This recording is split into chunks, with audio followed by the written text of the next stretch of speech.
Hello, folks. Today I'll be doing sort of a brief overview slash personal analysis of the legendary cloud rap artist, LUCKI. Now, I'm going to be straight up here. This isn't going to be a biography or documentary or anything like that. I'm just going over things I think are important to his art, all right? So let's start with a little bit of his early life. LUCKI was born and raised on the west side of Chicago with his two parents, and like most kids, he grew up listening to hip-hop and rap and idolized artists. Some of these artists were the likes of Chief Keef, Lil Wayne, and A$AP Rocky. It was these kinds of influences, along with his parents, that would push him to start making music. But also, unfortunately, these influences would also push him towards taking drugs and being rebellious. I always wanted to be on, like, it sounds funny, but it's just like, people say TV don't influence shit, it do. Like, I always wanted to be like a teenager on drugs type shit in a weird way.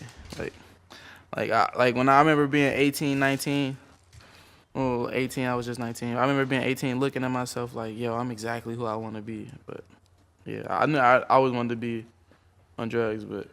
LUCKI would initially start rapping during freshman year and started taking it seriously after receiving some praise from his friends. You gotta understand, at the time, the hip-hop landscape was still very lyrically driven and not as production focused as it is today. But if you ever heard LUCKI's early work, you know he definitely managed to stand out. So, he felt confident enough to drop out at age 17. His first artist name was 97, and Pretty Ho Smoking Reggie was his first song.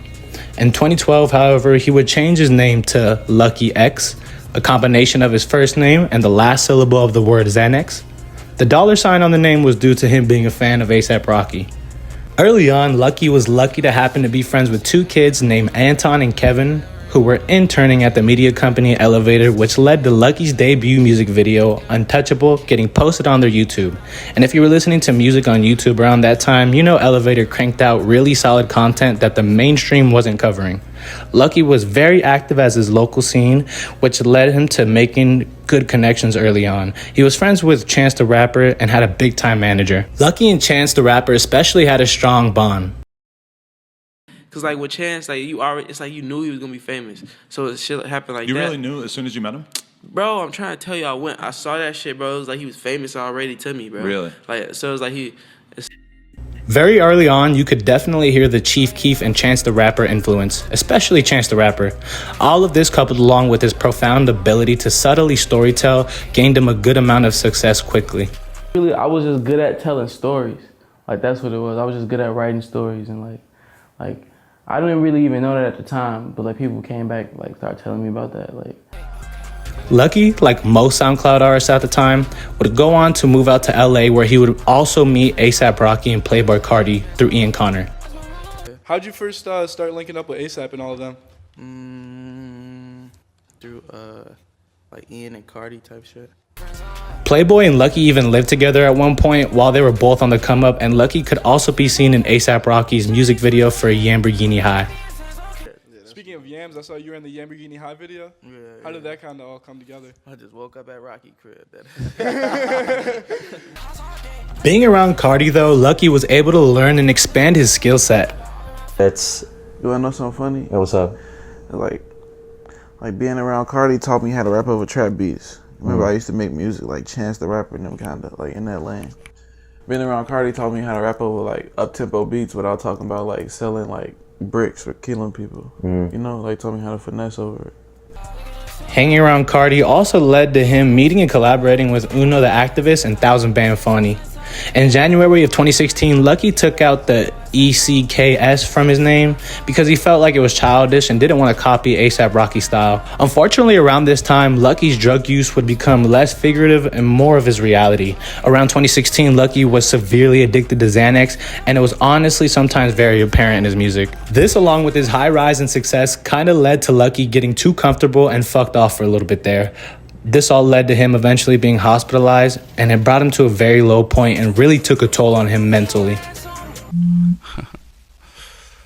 Okay, like I was really dreaming. I was sleeping light, but dreaming extremely hard and waking up acting irrational. And I did that shit like a few times. Crazy. And it happened a few times before that, and then that was the one time, and then I had to go to the hospital for like a long time, and I kind of was scared because like the first few days I wasn't going back to regular.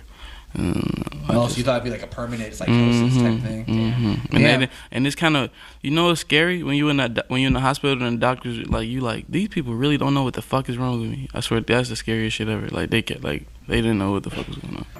He decided to take a break, but before he would do that, he would drop Free Wave 2.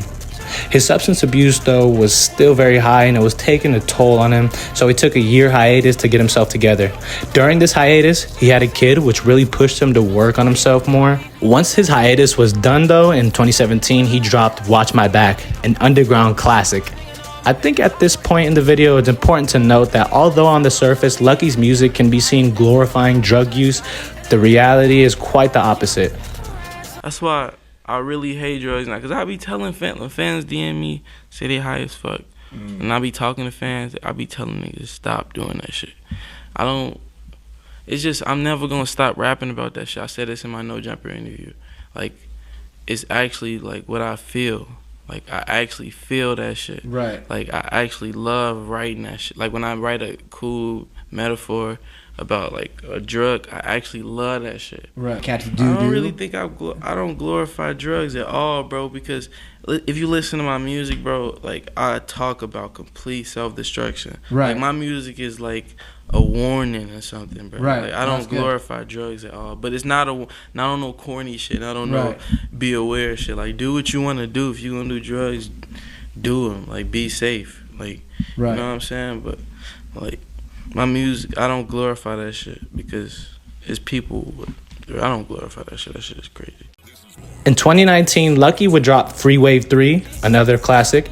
Then in 2020, he signed a distribution deal with Empire Records, the same label X and King Von was on. Since then, he's really taken off. I mean, before that, he already had a core cult fan base, but the deal helped propel Lucky to a more mainstream audience. And to be honest, with tracks like Super Eurus and New Drank, it's no surprise he started reaching a wider audience. He definitely has the talent a label would want to push, so it makes sense. And ever since then until now, Lucky has been absolutely killing it, and it's extra satisfying to see because unfortunately a good amount of artists around that time and scene passed away too early, and some with similar struggles to him. He is truly one of the best cloud rap artists to emerge, and I'm very excited to see where his career goes. Anyways, if you watched the video all the way to the end, thank you so much. It really means the world. Let me know if you want me to make a video on anything. I always take suggestions. But until next time, goodbye.